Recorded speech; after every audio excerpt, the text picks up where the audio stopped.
Hello all, నేను మీ గీతాని. Welcome back to my channel. Please subscribe my channel and press the bell symbol for more videos. ఇవాళ recipe వచ్చేసి ఎండి రొయ్యలు ములక్కాడ కోడిగుడ్డు పులుసు. చాలా ఈజీగా ప్రిపేర్ చేసుకోవచ్చు అండి. చాలా టేస్ట్గా ఉంటుంది. నేను చేసే ప్రాసెస్లో ఈజీగా మీరు కూడా ప్రిపేర్ చేసి ట్రై చేయండి. దీని తయారీ విధానం చూద్దాము.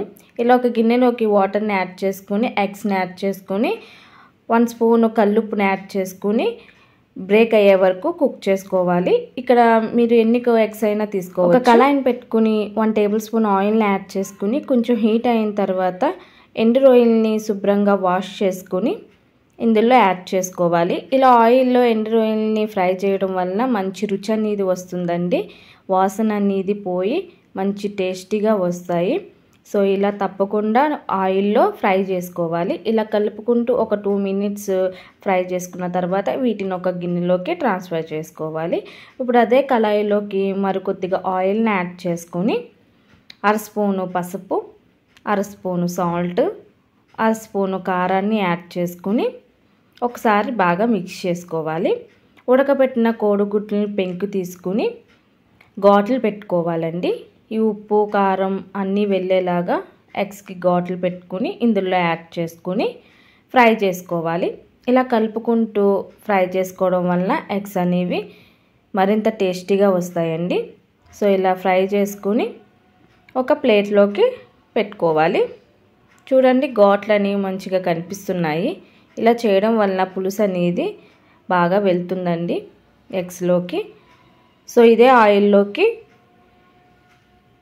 1/2 స్పూను జీలకర్రని యాడ్ చేసుకుని చిటిపెట్టలానివ్వాలి. 3-4 పచ్చిమిర్చిని ఇలా కట్ చేసుకుని యాడ్ చేసుకోవాలి. 2 పెద్ద సైజు ఉల్లిపాయని ఇలా చిన్న ముక్కలుగా కట్ చేసుకుని యాడ్ చేసుకోవాలి. ఇవి త్వరగా సాఫ్ట్గా కుక్ అవ్వడం కోసం నేను ఇక్కడ 1 స్పూను సాల్ట్ని యాడ్ చేసుకున్నాను. ఇలా సాల్ట్ యాడ్ చేసుకోవడం వలన ఉల్లిపాయలు అనేవి చాలా త్వరగా మగ్గిపోతాయండి. సో ఒకసారి బాగా మిక్స్ చేసుకొని మీడియం ఫ్లేమ్ మీద క్లోజ్ చేసేసి 5 మినిట్స్ మగ్గబెట్టుకోవాలి. ఇవి సాఫ్ట్గా కుక్ అయిపోవాలి ఆనియన్ అనేది. అప్పుడే టేస్ట్ అనేది బాగుంటుందండి. చూడండి, చక్కగా కుక్ అయిపోయాయి.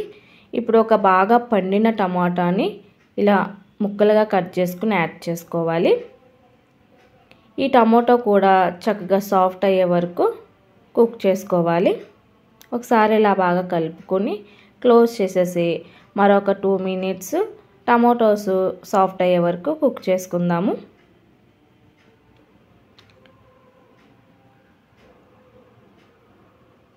చూడండి, టమాటా అనేది కూడా చక్కగా సాఫ్ట్ అయిపోయింది.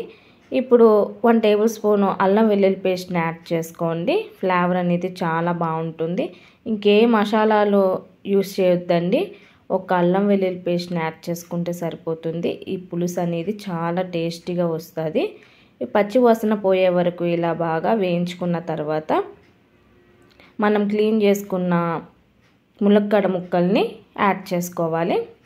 ఇలా మీడియంగా కట్ చేసుకోవాలండి ములక్కాడ ముక్కలు. సో ఇవి యాడ్ చేసుకుని ఈ ఆయిల్లోకి కలిసేలా బాగా కలుపుకోవాలి. ఈ ఆయిల్లో ఒక 5 మినిట్స్ ములక్కాడ ముక్కల్ని మగ్గబెట్టుకోవడం వలన టేస్ట్ అనేది మరింత వస్తుందండి. సో ఇలా బాగా కలుపుకొని క్లోజ్ చేసేసి మీడియం ఫ్లేమ్లో ఒక 5 మినిట్స్ మగ్గబెట్టుకోవచ్చు.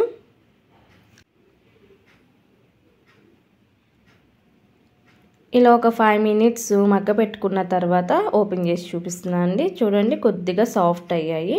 ఇప్పుడు ఒకసారి బాగా మిక్స్ చేసుకుని ఒక చిన్న గ్లాసుడు వాటర్ని యాడ్ చేసుకోవాలి. ఇలా ఒక చిన్న గ్లాసుడు వాటర్ని యాడ్ చేసుకుని మీ టేస్ట్కి సరిపడా కారాన్ని యాడ్ చేసుకోండి. ఇక్కడ నేను 2 టేబుల్ స్పూన్ కారాన్ని యాడ్ చేసుకున్నాను. మీరు ఎక్కువ తింటానంటే ఇంకొక స్పూన్ ఎక్స్ట్రా యాడ్ చేసుకున్నా బాగుంటుందండి. సో ఇలాగా మీ టేస్ట్కి తగ్గ కారాన్ని యాడ్ చేసుకొని ఒకసారి బాగా కలుపుకొని ఈ వాటర్ అనేది బాయిల్డ్ అయ్యే వరకు కుక్ చేసుకోవాలి. క్లోజ్ చేసేసి మీడియం టు హై ఫ్లేమ్లో ఒక 5 మినిట్స్ కుక్ చేసుకోవాలి. ఇలా కుక్ చేసుకోవడం వలన ములక్కాడలు చక్కగా సాఫ్ట్గా కుక్ అవుతాయండి. కారం ఉప్పు అన్నీ మంచిగా పట్టుకుంటాయి ములక్కాడలకి.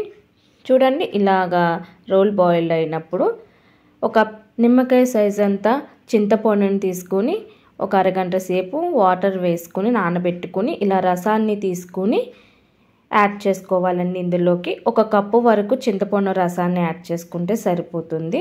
చూడండి ఇలా యాడ్ చేసుకుని మనం ఫ్రై చేసుకున్న ఎండు రొయ్యలు కోడిగుడ్లు యాడ్ చేసుకోవాలి. ఈ పులుసులోకి బాగా కలిసేలా కలుపుకొని కొద్దిగా కరివేపాకుని కొత్తిమీరని యాడ్ చేసుకోవడం వల్ల మరింత టేస్ట్ అనేది వస్తుందండి ఈ పులుసుకి. సో తప్పకుండా యాడ్ చేసుకోవాలి. సాల్ట్ అనేది సరిపోయిందో లేదో అనేది చెక్ చేసుకోండి. సరిపోకపోతే సాల్ట్ని అడ్జస్ట్ చేసుకోవాలి.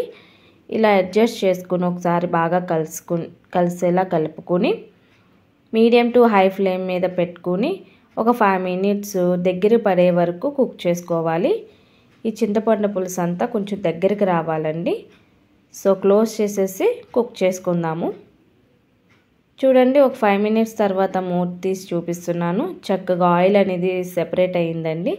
ఇదిగోండి గ్రేవీ కన్సిస్టెన్సీ అనేది ఇలా ఉండాలి. పులుసు అనేది ఇలా దగ్గరగా పడితేనే బాగుంటుందండి. మరీ పులుసుగా ఉంటే అంత బాగోదు. చూడండి కోడిగుడ్లకి ఘాటు పెట్టుకోవడం వల్ల ఈ పులుసు అనేది చక్కగా కోడిగుడ్లోకి వెళ్ళి టేస్ట్ అనేది మరింత పెరుగుతుందండి.